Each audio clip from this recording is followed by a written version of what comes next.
What's going on YouTube, and welcome back to another episode of Then We Eat. On this week's episode, we're going to be making pulled pork.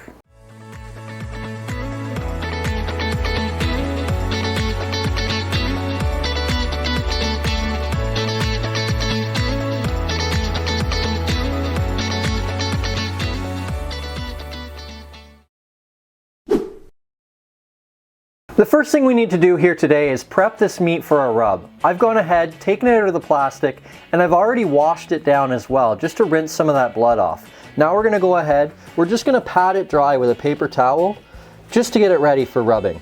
Just kind of get into all the little nooks and crannies, kind of just dry as much of that liquid off as you can. I've gone ahead and pre-made a rub here today that contains 1 teaspoon of garlic powder, 1 teaspoon of black pepper, a teaspoon and a half of chili flakes, a teaspoon and a half of salt, and 3 teaspoons of paprika. So this rub we have here today is a spice mix that we use on pretty much all of our meats. We put it in our eggs, we use it quite often. So because there's not quite as much salt as it is used as a regular spice mix, I am going to go ahead and add an extra half teaspoon of salt to that mix just for today, because you need a little more salt while you're smoking. So let's go ahead and just start sprinkling our rub over our meat. Once you get a little bit on there, you're going to want to try to pat it down some and just kind of get it all stuck and on the meat as best you can. Open up the flaps, get some in the flaps. So there you have it. Once you've got the pork butt completely covered in your spice rub, all the nooks and crannies, all the sides, even on the outside, not just the top and bottom, you should be good to go. I would recommend doing this the night before if you can.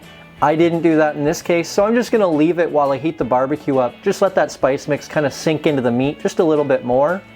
Then it'll be time to throw it on the smoker. Welcome back. It's been about 36 hours or so since you last saw me. We had a terrible time smoking the pork yesterday. We couldn't get lump charcoal. We had to use briquettes. We have zero luck with the briquettes, and we ended up having to smoke the pork for 12.5 hours to get the desired temperature we were looking for. Unfortunately, that meant I was up till 12:30 smoking, so it wasn't really viable for me to do the end last night. So here we are today. We're gonna finish it up now. When you last saw me, I was just finishing putting the rub on. Since then, I'd gone ahead, I'd thrown it on the smoker. We smoked it for about, say, 4 to 5 hours or so. While the pork was cooking, I did have a peach cider that I had put into a spritzer bottle and was constantly spritzing it every half hour or so, as often as I needed to change the charcoal and the wood chips. So I'd spritzed it a bunch of times, at which point it was time to start braising it. So at which point, I took what was left out of the spritzer bottle and I poured it into a cast iron frying pan. I put the pork on top of that, covered the whole thing in tin foil, poked a hole so our meat probe could read, and then left it on the barbecue for another couple of hours. I figured that process would take about 2-3 hours maybe.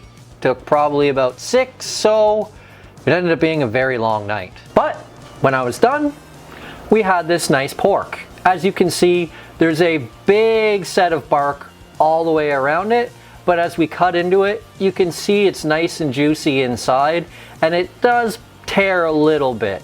You've got that nice smoke ring running around there as well. So I did heat up a little piece just to give it a try here. I did have a sandwich last night at 1 o'clock, so I do know it's very good, but I'll try it again now just to let you know what it's like. First thing I notice is the flavor of the peach. You can really taste that peach cider kind of pushing through that pork. Peach and pork, very good combination. This is very, very good. So that's it for this video. Hit the like button if you liked the video. Subscribe to the channel if you haven't already. Hit the notification bell to see when we upload next. We try to upload every week. We also put the recipes in the description below, so if you ever miss the recipe, it is down below. And don't forget to comment.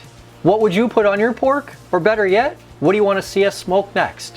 Oh, and don't forget, first we cook, then we eat. Oh, so good.